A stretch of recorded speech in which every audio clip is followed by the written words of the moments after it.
ভাষার জন্য আত্মত্যাগের অনন্য ইতিহাস নিয়ে আজ আন্তর্জাতিক মাতৃভাষা দিবস। ১৯৫২ সালের এই দিনে বাংলা ভাষাকে রাষ্ট্রভাষা করার দাবিতে রাজপথের বুকে রক্ত ঢেলে দিয়েছিলেন সালাম, বরকত, রফিক, জব্বর সহ অগণিত ভাষা সৈনিক। তাদের সেই আত্মত্যাগের স্বীকৃতি স্বরূপ ১৯৯৯ সালে ইউনেস্কো ২১শে ফেব্রুয়ারিকে আন্তর্জাতিক মাতৃভাষা দিবস হিসেবে ঘোষণা করে। যথাযোগ্য মর্যাদায় দেশ জুড়ে পালিত হচ্ছে দিবসটি।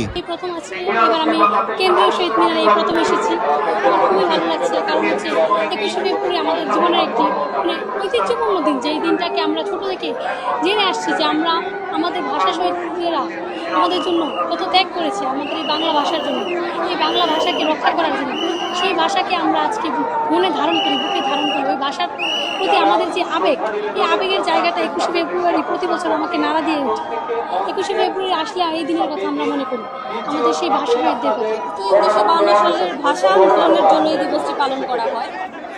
যারা মুক্তিযোদ্ধা ছিল তারা বাংলা ভাষা করার জন্য, উর্দু ভাষাকে বাংলা ভাষা করার জন্য নিজের জীবনের বিনিময়ে আজকে বাংলা ভাষাটাকে এই পর্যায়ে এনেছে।